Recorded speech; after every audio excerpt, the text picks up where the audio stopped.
성도 여러분, 편안하셨습니까? 오늘 성경 본문 말씀 누가복음 20장입니다. 함께 보시겠습니다. 하루는 예수께서 성전에서 백성을 가르치시며 복음을 전하실 때 대제사장들과 서기관들이 장로들과 함께 가까이 와서 말하여 이르되 당신이 무슨 권위로 이런 일을 하는지 이 권위를 준 이가 누구인지 우리에게 말하라. 대답하여 이르시되 나도 한 말을 너희에게 물으리니 내게 말하라. 요한의 침례가 하늘로부터냐 사람으로부터냐? 그들이 서로 의논하여 이르되 만일 하늘로부터라 하면 어찌하여 그를 믿지 아니하였느냐 할 것이요 만일 사람으로부터라 하면 백성이 요한을 선지자로 인정하니 그들이 다 우리를 돌로 칠 것이라 하고 대답하되 어디로부터인지 알지 못하노라 하니 예수께서 이르시되 나도 무슨 권위로 이런 일을 하는지 너희에게 이르지 아니하리라 하시니라. 성경을 풀어서 말씀하신 예수를 보고 당시에 유대 사람들이 어디로부터 그런 지혜가 있어서 어디로부터 그런 말씀이 당신에게 임해서 우리에게 그런 권위 있는 말씀을 선포하느냐 이렇게 묻습니다. 주님 자신이 말씀이고 그 말씀에 의해서 우리가 다스림을 받는 것인데 주님의 그 권위를 두고도 알아보지 못하는 이 당시의 사람들, 혹시 우리가 그런 모습은 아닌지 다시금 성경 본문을 우리가 깊이 봐야겠습니다. 누가복음 20장 9절 그가 또 이 비유로 백성에게 말씀하시기 시작하시니라.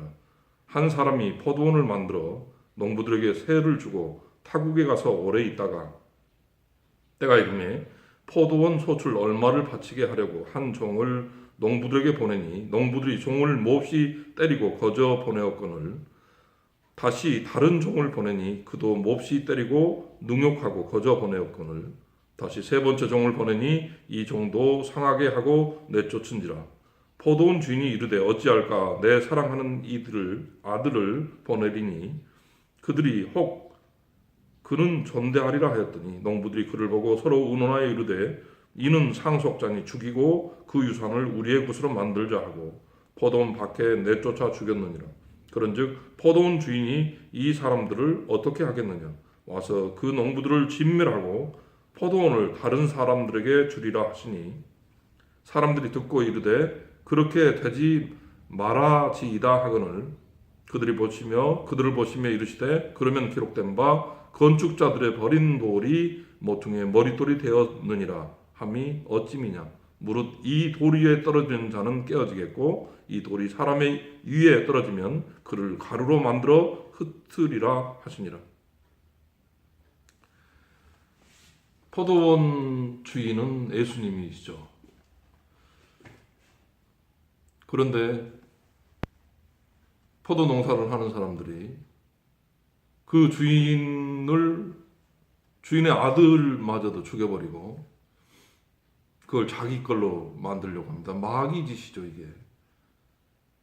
그 마귀 짓을 하면 포도원을 잘 농사를 지어서 풍성하게 하는 것이 아니라 마귀 짓을 하면 주님은 이 세상에 버려진 돌이 머릿돌이 돼서 교회를 세우기도 하지만 그 포도원을 망가뜨리는 자들에게 대해서는 가루로 부숴버려서 그 인생을 끝장내게 해버린다라고 하는 것입니다.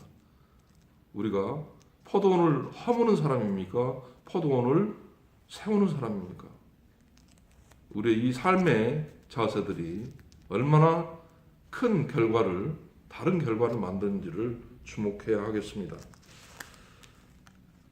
누가복음 20장 19절 서기관들과 대제사장들이 예수의 이 비유는 자기들을 가리켜 말씀하심인 줄 알고 즉시 잡고자 하되 백성을 두려워하더라. 이에 그들이 엿보다가 예수를 총독의 다스림과 권세 아래에 넘기려 하여 정탐들을 보내어 그들로 스스로 의인인 체하며 예수의 말을 찾잡게 하니 그들이 물어 이르되 선생님이여 우리가 아노니 당신은 바로 말씀하시고 가르치시며 사람을 외모로 취하지 아니하시고 오직 진리로서 하나님의 도를 가르치시나이다. 우리가 가이사에게 세를 바치는 것이 옳으니까 옳지 않으니까 하고 예수께서 그 관계를 아시고 이르시되 데나리온 하나를 내게 보이라. 누구의 형상과 글이 여기 있느냐 대답하되 가이사의 것이니이다. 이르시되 그런즉 가이사 것은 가이사에게 하나님의 것은 하나님께 바치라 하시니 그들이 백성 앞에서 그의 말을 능히 책잡지 못하고 그의 대답을 놀랍게 여겨 침묵하니라. 요즘 교회 세금 논쟁들이 뜨겁게 달아오르고 있습니다. 우리 교회에 내는 것을 세금으로 환산을 하게 되면 성도들은 참으로 많은, 적어도 20% 내지 30% 정도의 소득을 이제 그 분깃을 나누어서 교회에 바치고 있습니다. 근데 그것이 교회 안에서만 사용된다고 했을 때 그것은 또 참으로 어리석은 결과들이 만들어질 수 있다고 하는 것을 또 주목해야 하겠습니다. 물론 주님이 말씀하신 가이사의 것, 세상 임금에게 내야 하는 세금 당연히 내야 하죠. 그리고 교회 안에 있는 이 공금 역시도 투명하게 사용처를 밝히고 또 정말 하나님의 나라를 풍성하는데 목적 사업에 바로 쓰여져야 될 것입니다. 그것이 지역사회를 살리고 또 무너져가는 이 우리 사회를, 사회적 약자들을, 가난한 자들을 거들어주는데 사용되어야 한다는 것. 그것이 주님의 명령이고 또 우리에게 말씀하고자 하는 것을 하는 점을 다시금 우리가 확인할 수 있게 됩니다. 이어서 봅니다. 누가복음 20장 27절. 부활이 없다고 주장하는 사두개인 중 어떤 이들이 와서 물어 이르되 선생님이여 모세가 우리에게 써주기를 만일 어떤 사람의 형이 아내를 두고 자식이 없이 죽으면 그 동생이 그 아내를 취하여 형을 위하여 상속자를 세울지니라 하였나이다. 그런데 7형제가 있었는데 마지가 아내를 취하였다가 자식이 없이 죽고 그 둘째와 셋째가 그를 취하고 7이 다 그와 같이 자식이 없이 죽고 그 후에 여자도 죽었나이다. 7이 다 그를 아내로 취하였으니 부활 때에 그 중에 누구의 아내가 되리이까? 예수께서 이르시되 이 세상의 자녀들은 장가도 가고 시집도 가되 저 세상과 및 죽은 자 가운데 부활함을 얻기에 합당히 여김을 받은 자들은 장가가고 시집가는 일이 없으며 그들은 다시 죽을 수도 없나니 이는 천사와 동등이요 부활의 자녀로서 하나님의 자녀입니다. 죽은 자가 살아난다는 것은 모세도 가시나무 떨기에 관한 그래서 주를 아브라함의 하나님이요 이삭의 하나님이요 야곱의 하나님이라 칭하였나니 하나님은 죽은 자의 하나님이 아니요 살아있는 자의 하나님이시니라. 하나님에게는 모든 사람이 살았느니라 하시니 서기관 중 어떤 이들이 말하되 선생님 잘 말씀하셨나이다 하니 그들은 아무것도 감히 더 물을 수 없음이더이다.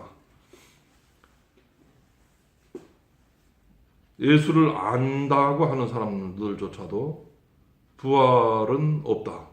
이 세상이 끝이다. 부활이라는 것은 없다. 이렇게 이야기를 합니다. 이 기독교 신앙에 있어서 정말 이 정수와 같은 것이죠. 부활 논쟁.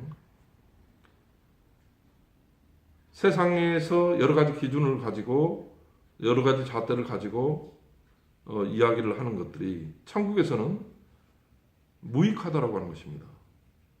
천국에서는 그 부활 신앙을 믿느냐 믿지 않느냐로 이미 판결이 끝나버린 것입니다.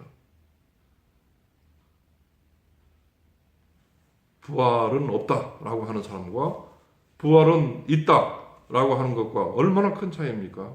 어느 것을 믿으시겠습니까? 주님은 부활은 있다고 분명히 말씀하십니다. 이어서 보겠습니다. 누가복음 20장 41절. 예수께서 그들에게 이르시되 사람들이 어찌하여 그리스도를 다윗의 자손이라 하느냐? 시편에 다윗이 친히 말씀하였으되 주께서 내 주께 이르시되 내가 내 원수를 내 발등상으로 삼을 때까지 내 우편에 앉았으라 하셨도다 하였느니라. 그런즉 다윗이 그리스도를 주라 칭하였으니 어찌 그의 자손이 되겠느냐 하시니라. 이스라엘 민족은 다윗의 후손이라고 하는 것을 굉장히 자랑스러워합니다. 예수조차도 다윗의 후손이라고 보는 것이죠. 그 중에 하나이라고 보는 것입니다. 선지자 중에 한 명 정도로 받아들이고 있습니다. 그런데 성경은 우리에게 이야기합니다. 다윗이 그리스도를 주라 칭하였으니 어찌 그의 자녀가 되겠느냐. 다윗의 씨로부터 이렇게 흘러온 것은 맞지만 성경 전체를 놓고 봤을 때 그 다윗은 주님이 아니고 예수님이 주님이시기 때문에 다윗의 혈통에서 났다고 하더라도 다윗이 그리스도라고 칭함을 얻지 못했다라고 하는 것입니다. 왕이라는 거죠. 왕으로서 칭함을 받았지만 예수님처럼 우리가 그리스도라고 고백하지는 신적인 권위는 갖고 있지 않은 사람이었다는 것을 우리가 다시 한번 봅니다. 자, 누가복음 20장 45절 모든 백성이 들을 때에 예수께서 그 제자들에게 이르시되 긴 옷을 입고 다니는 것을 원하며 시장에서 문안받는 것과 해당의 높은 자리와 잔치의 윗자리를 좋아하는 서기관들을 삼거라. 그들은 과부의 가산을 삼키며 외식으로 길게 기도하니 그들이 더 엄중한 심판을 받으리라 하시니라. 우리 기독교 지도자들 가운데 높은 자리를 참 좋아하는 사람들이 많습니다. 그것을 위해서 정치도 하고 세력화도 하고 또 그런 권력을 가진 자들과 함께 하는 모습들을 봅니다. 그런데 주님은 성경에서 분명히 이야기를 합니다. 회당의 높은 자리, 잔치의 윗자리 그런 거 좋아하지 말아라. 그들은 가난한 자들이 쓸 것을 99%가 쓸 것을 1%가 다 먹어버리는 자기 것처럼 사용하는 그런 것이기 때문에 더 엄중한 심판을 받는다는 것입니다. 그 봉깃을 나눠서 가난한 자들이 삶의 질을 회복하는 데 쓰는 것, 그것이 우리 기독교가 사는 길이고 또 세상이 악으로부터 노현하는 길이라고 하는 것을 오늘 성경 본문을 통해서 다시금 확인하게 됩니다. 이 말씀이 여러분의 삶에 큰 변화를 주는 귀한 말씀이 되기를 예수 그리스도 이름으로 당부드립니다. 아멘.